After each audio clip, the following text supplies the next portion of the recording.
YouTube channel কবুতর প্রেমী। আশা করি সকলেই ভালো আছেন। বন্ধুরা, দেশি কবুতর পালন পদ্ধতি, দেশি কবুতর কিভাবে পালন করলে রোগবালাই কম হবে, দেশি কবুতর থেকে কিভাবে বেশি প্রোডাকশন পাওয়া যাবে, দেশি কবুতর কিভাবে বেশি তৈরি করা যাবে, এসব বিষয় নিয়ে আপনাদের মাঝে আমি আজকে একটা পূর্ণাঙ্গ প্রতিবেদন তৈরি করব। আশা করি পুরো ভিডিও জুড়ে সঙ্গে থাকছেন। আর বন্ধুরা, আপনাদের কাছে একটা রিকোয়েস্ট, নতুন হলে প্লিজ প্লিজ প্লিজ আপনার চ্যানেলটি সাবস্ক্রাইব করে দেবেন। আর আশা করি কবুতর পালন সম্পর্কে অনেক ধারণা দিতে পারবো আপনাদেরকে।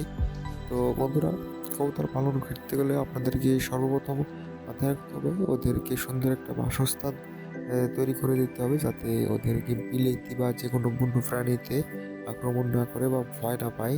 এটা যেন কোনোভাবেই সম্ভব না হয়, এইদিকে একটু খেয়াল রাখবেন। আর দ্বিতীয় কথা, ওদের হচ্ছে খাবারটার দিকে যদি একটু খেয়াল রাখতে পারেন তাহলে তো ভালো। যদি আপনার কবুতর মাঠ থেকে খাবার খেয়ে আসে তাহলে আবার আপনার খাবার খরচটা বেঁচে যাবে। আর যদি মাঠে না যায়, আপনি সেক্ষেত্রে করবেন ওদেরকে 3 বেলা খেতে দেওয়ার চেষ্টা করবেন। সকালে একবার, দুপুর একবার, রাত্রে একবার, বিকাল একবার। যদি বাচ্চা কাচ্চা থাকে তাহলে সেই সময়, তাহলে আপনার বাচ্চা কাচ্চাও বড় করবে বা ভালো স্বাস্থ্য তৈরি করতে পারবে। আর সেক্ষেত্রে যদি আপনার কবুতর মাঠ থেকে খাবার খেয়ে আসে, আপনাকে যতটা কষ্ট করা লাগবে না, আপনার খাবার খরচটা অনেকটাই বেঁচে যাবে। আপনার কবুতর যে মাঠ থেকে অর্গানিক যে খাবারটা খেয়ে আসবে, ওটা দিয়ে খাওয়ালে আপনার অনেক বড় সাইজের বাচ্চা কাচ্চা পাবেন, বাচ্চা কাচ্চার গ্রোথ ভালো হবে।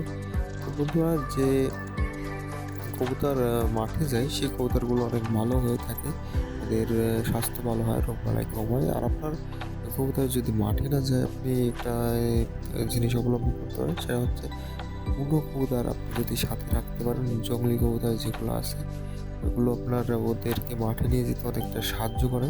এগুলো মাঠে নিয়ে আর যে মাঠের যে খাবারগুলো আছে এগুলো খায়, ওগুলো খেলে অনেক সুস্থ থাকে। মাঠে কবুতর গেলে কিন্তু আপনার কবুতরের সঙ্গে অনেক দেশি কবুতর, বুনো কবুতর, জংলি কবুতর যেগুলোই বলেন, আপনার কবুতরের সঙ্গে চলে আসবে। আপনার কবুতর যদি অনেকগুলো একসঙ্গে থাকে তাহলে ওদের দেখে দু একটা হ্যারো কবুতর বা ছোটা কবুতর যদি মাঠে থাকে, ওগুলো আপনার বাড়িতে আসবে, সে জোড়া বেঁধে থাকবে।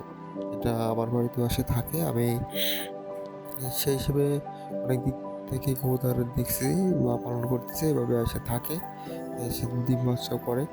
তো আজকেই এই ছিল আজকের ভিডিওটা। আর কিছু জানার থাকলে আপনাদেরকে কমেন্ট করে আমাকে বলতে পারেন, আমি আপনাদেরকে জানানোর চেষ্টা করব। আর আমি প্রতিনিয়ত ভিডিওটা মানে আপডেট দিয়ে থাকি, ভিডিও ছেড়ে থাকি। আপনারা অবশ্যই আমার চ্যানেলটি সাবস্ক্রাইব করতে থাকবেন নিত্য নতুন ভিডিও পাওয়ার জন্য। আপনাদের সুস্বাস্থ্য ও দীর্ঘায়ু কামনা করে আজকের ভিডিওটা আর বেশি বড় করবো না, এখানে শেষ করব। তো সে কিন্তু সবাই ভালো থাকবেন, সুস্থ থাকবেন। দেখা হচ্ছে অন্য কোনো ভিডিওতে।